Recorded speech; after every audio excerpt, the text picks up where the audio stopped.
லிகிதா, ராயப்பேட்டை சத்தியமூர்த்தி பவன் 2 நுங்கம்பாக்கத்தில் உள்ள சிதம்பரத்தின் இல்லம்.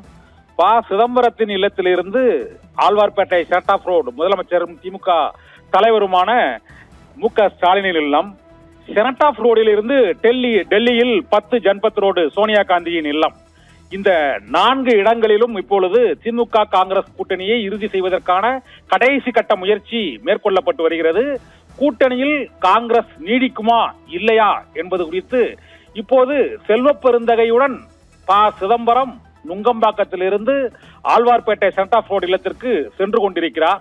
அவரிடம் இப்போது கூட்டணியில் காங்கிரஸ் மேலிட தலைமையின் விருப்பம் என்ன என்பதை திமுக தலைவரிடம் நேரடியாக தெரிவிக்க இருக்கிறார். அதற்கு முன் ஆழ்வார்பேட்டையில் முதலமைச்சர் மு.க. ஸ்டாலின் அவரது சகோதரியும் திமுக நாடாளுமன்ற குழு தலைவருமான கனிமொழியிடம் கூறி சோனியா காந்தி ராகுல் காந்தியிடம் பேசுவதற்கும் அங்கு முயற்சிகள் மேற்கொள்ளப்பட்டிருக்கின்றன. இதே போல டெல்லியில் 10 ஜன்பத் சாலையில் சோனியா காந்தி, ராகுல் காந்தி, கார்கே, கே.சி. வேணுகோபால் உள்ளிட்டோர் இந்த திமுக கூட்டணியை எவ்வாறு நீடிக்க செய்வதா அல்லது அதிலிருந்து வெளியேறுவதா என்பது குறித்து இப்போது ஆலோசனை நடத்திக் கொண்டிருக்கிறார்கள். 4 இடங்களில் ஒரே ஆலோசனை. திமுக கூட்டணியில் காங்கிரஸ் இருக்கிறதா இல்லையா, காங்கிரஸ் வெளியேறினால் எங்கு செல்லும், திமுக தமிழகத்தில் தேர்தல் களம் எவ்வாறு மாறும் என்பது குறித்த பல்வேறு விதமான கருத்துக்களும் யூகங்களும் வெளியாகி வந்து கொண்டிருக்கக்கூடிய சூழ்நிலையில் இப்போது சிதம்பரம், செல்வ பெருந்தகை இருவருமே இப்போது ஆழ்வார்பேட்டை இல்லத்திற்கு சென்று கொண்டிருக்கிறார்கள்.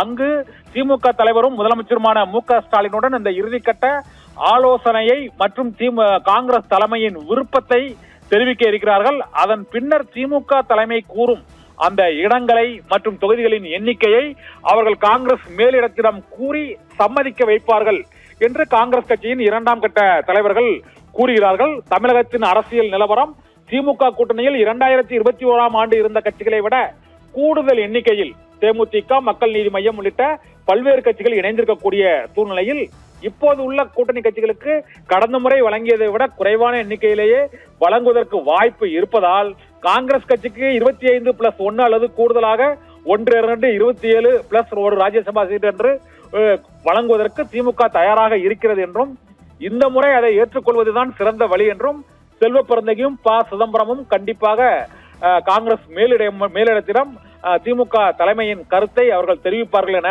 தெரிகிறது. ஆனால் டெல்லியில் அவர்கள் கே.சி. வேணுகோபால் மற்றும் சோனியா, ராகுல், கார்கே ஆகியோர் இந்த முடிவு குறித்தும் 2ஆம் கட்ட வாய்ப்புகள் என்னென்ன இருக்கிறது, ஒருவேளை காங்கிரஸ் வெளியேறி தாவேக்காவுடன் போட்டியிட்டால் வெற்றி வாய்ப்புகள் எவ்வாறு இருக்கும் என்பது உள்ளிட்ட பல்வேறு அம்சங்கள் குறித்து ஆலோசனை நடத்த இருக்கிறார்கள். அனைத்து முடிவுகளையும் இன்று மாலைக்குள் கொடுக்க வேண்டும் என்று திமுக தலைமை ஏற்கனவே வலியுறுத்தி விட்டதாக கூறப்படுகிறது. அதனால்தான் இந்த இறுதிக்கட்ட ஆலோசனையை இன்று நுங்கம்பாக்கம் மற்றும் ஆழ்வார்பேட்டை, அங்கு டெல்லி என 3 இடங்களிலும் தமிழகத்தில் காங்கிரஸ் கட்சியின் இந்த கூட்டணி தொகுதி பங்கீட்டு எண்ணிக்கையை இறுதி செய்வதற்கான நடவடிக்கைகள் மேற்கொள்ளப்பட்டு வருகின்றன. இன்னும் சற்று நேரத்தில் சில நிமிடங்களில் அங்கு சிதம்பரம் மற்றும் செல்வ பெருந்தகை ஆகியோர் ஒரே காரில் இப்போது முதல்வரை சந்திக்க சென்று கொண்டிருக்கிறார்கள்.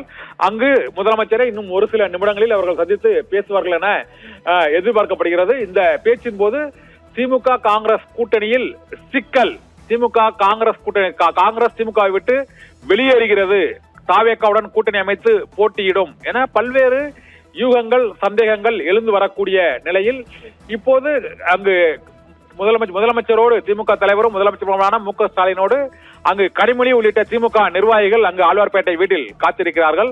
அவர்களிடம் திமுகவின் நிலையை குறித்து இன்று முழுமையாக விவரிப்பார்கள் என எதிர்பார்க்கப்படுகிறது. அதற்கு பின்னர் கூட்டணி தொடருமா என்பது குறித்து அங்கு காங்கிரஸ் மேலிட தலைமையுடன் இன்று அந்த முடிவை தெரிவிப்பார்கள் என கூறப்படுகிறது. அதன் பின்னர் திமுக காங்கிரஸ் கூட்டணியில் உள்ள அந்த இழுபறி நிலைமை இப்போது இன்று முடிவுக்கு வரும் என எதிர்பார்க்கப்படுகிறது. ஆட்சியில் பங்கு, கூடுதல் தொகுதிகள், உள்ளாட்சி தேர்தலில் பிரதிநிதித்துவம் என பல்வேறு கோரிக்கைகள் காங்கிரஸ் கட்சியின் சார்பாக தொடர்ந்து முன்வைக்கப்பட்டுக் கொண்டே இருக்கின்றன. இந்த கோரிக்கைகளை ஏற்பார்களா, ஏற்க மாட்டார்களா, திமுகவின் நிபந்தனைகள் என்ன, காங்கிரசின் விருப்பம் என்ன என்பது குறித்து இன்னும் ஒரு சில நிமிடங்களில் இந்த கூட்டணி குறித்து முதலமைச்சரின் இறுதி முடிவை அவர்கள் அறிவிப்பார்கள் என எதிர்பார்க்கப்படுகிறது.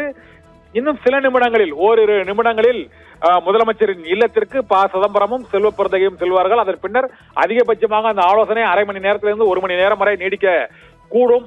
அப்போது ப சிதம்பரம் மற்றும் செல்வ பிறந்தகை இருவருமே டெல்லி தலைமையை அவர்கள் இருவருமே திமுக கூட்டணியில் தொடர வேண்டும் என்று விரும்புபவர்கள் தான். அதனால் திமுக கூட்டணியில் தொடர்வதற்கான சாதகமான அம்சங்கள் என்ன, பாதகமான அம்சங்கள் என்ன என்பது குறித்தும், மாநிலங்களவை எம்பி பதவிக்காக திமுக ராஜ்யசபா சீட் ஒன்று கொடுக்கப்பட்டிருப்பதால் அதற்காக அங்கு திருநாவுக்கரசு, பீட்டர் அல்போன்ஸ், தங்கபாலு உள்ளிட்டோரும் டெல்லியில் முகாமிட்டிருக்கிறார்கள். இவர்களில் ஒருவருக்கு அந்த மாநிலங்களவை எம்பி பதவியை திமுக வழங்க தயாராக இருக்கிறது என்றும் திமுக தரப்பில் தெரிவிக்கப்படுகிறது. இதனால் இந்த ஆலோசனை திமுக காங்கிரஸ் கூட்டணியின் இழுபறிக்கு மட்டுமல்ல, காங்கிரஸ் சார்பில் ராஜ்யசபா சீட்டுக்கு போட்டியிடும் நபரை முடிவு செய்வதற்கும் இன்றே அந்த பெயரை அறிவிக்க வேண்டும் என்றும் கூறியிருக்கிறார்கள்.